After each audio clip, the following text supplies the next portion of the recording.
What's up, guys, and welcome back.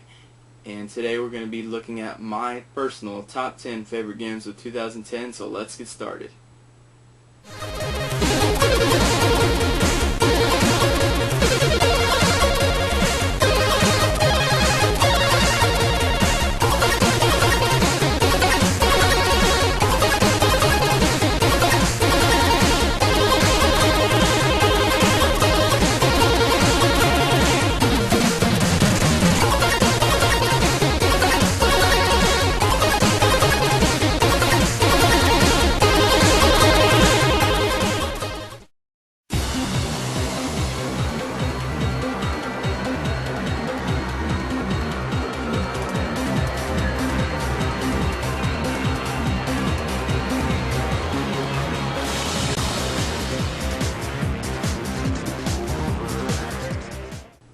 First of all, I want to start off with some disappointments of 2010.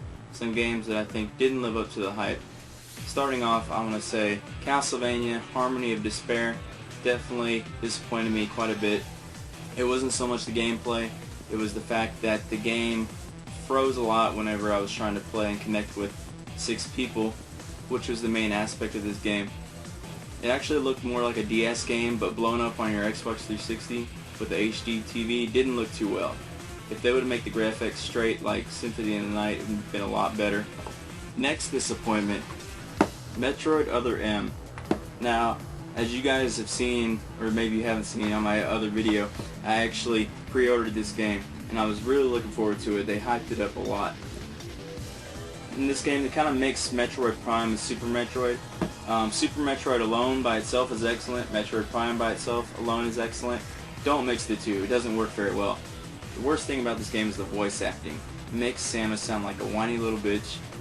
It's not very good at all.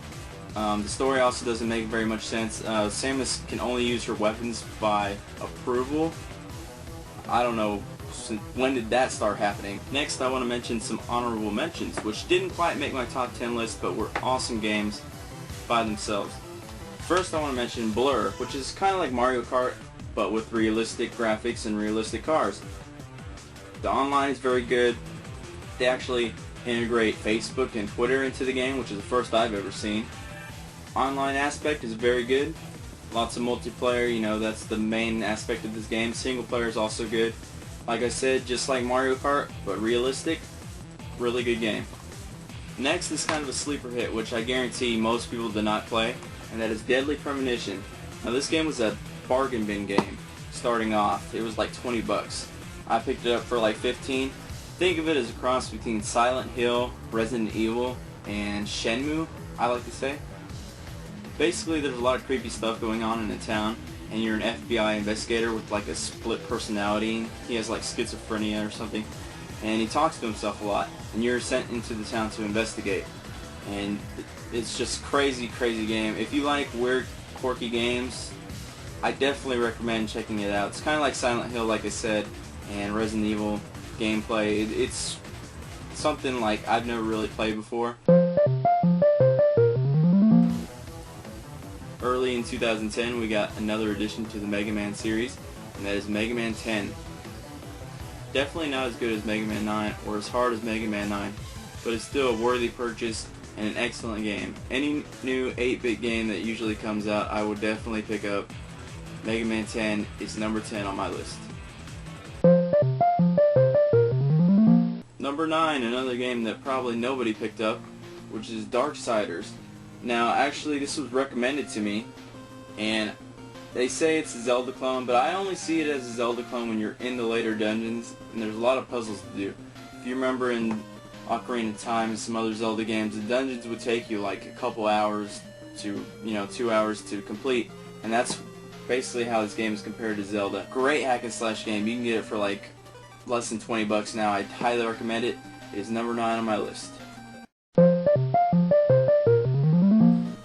At number 8, we have another game from Sega, Bayonetta. You'll hear me say a lot of times from Platinum Games, it is like a basic concept that's already established, but on crack. And that's definitely what Bayonetta is. It's basically Devil May Cry, but on crack, featuring a sexy female protagonist, Bayonetta. And it's just awesome. It's mindless hack and slash, but over the top, crazy game. Definitely a game that got overlooked in 2010. Number 7 on my list is a game that was released for the Xbox Live Arcade and the PlayStation Network. It is a game that has been revamped for its 30th anniversary, and it is PacMan Championship Edition DX. In PacMan Championship Edition Deluxe, you're basically passing by sleeping ghosts, trying to clear the map, but as you pass by the ghosts, they start following you. As they follow you, they will make a big giant train behind you, and basically all these ghosts are running after your ass trying to kill you. When you eat the power pellets, you can basically turn around and eat this giant train of ghosts and multiply your score beyond anything Championship Edition, the first PacMan Championship Edition, would let you do. Number 6, when I seen this trailer, I was hooked from the beginning and I really wanted to play it. The voice acting and everything just hooked me, and that is Enslaved, Odyssey to the West. At the time of playing this game, the facial graphics and recognition and everything was, I've never seen anything like it before. I thought it was amazing. The story really hooked me. I really enjoy the story.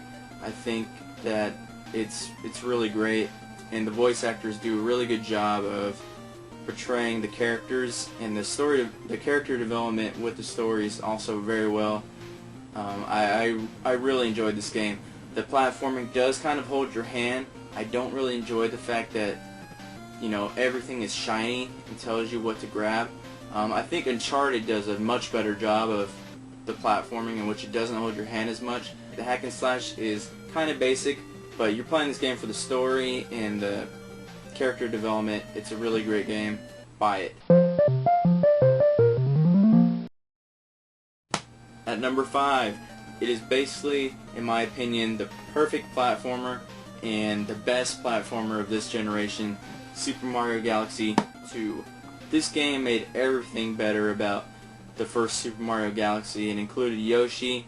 The hub world is a lot better.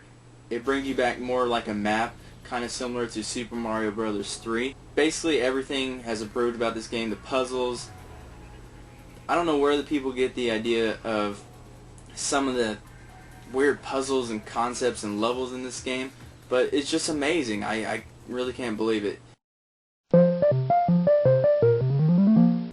Number 4, kind of a love-or-hate game, but I really enjoyed it, and it is Final Fantasy XIII. Yes, unlike a lot of people, I did enjoy the characters and I did enjoy the story. It does get a little confusing with the Lacies and the Cs and Cs and all this crap, but I really enjoyed it. I thought the voice acting was really good. I thought the character development was pretty good. I love the graphics. Graphics are amazing. Just everything about the game. I love the battle system. I think it's very innovative. Unlike a lot of people, I don't think the turn-based, not being turn-based, hurts it. I think the battle system is really great, and I really look forward to Final Fantasy XIII too. I hope the battle system is the same. Number 3 is a game that I still play almost daily with my friend, and that is Halo Reach. I'm a big fan of the Halo series, more so in the multiplayer department. The campaign is still really good. You get co-op. Lots of different gameplay elements in this game. You can co-op, firefight, you can do just everything. You know, multiplayer has lots of different options here also. You can do Rumble Pit, Team Slayer, Big Team Battle. Everything's really good. Not as good as Halo 3 in my opinion. The addition of the jetpacks and the armor lock and all this kind of adds kind of a Call of Duty, kind of a class kind of a thing to it. Still really good. I really enjoyed it. I still play it, like I said, daily, almost daily, with my friends. Number 2, Platinum Games is slowly turning into one of my favorite developers, and for obvious reasons, and this is a game that everyone needs to play, Vanquish.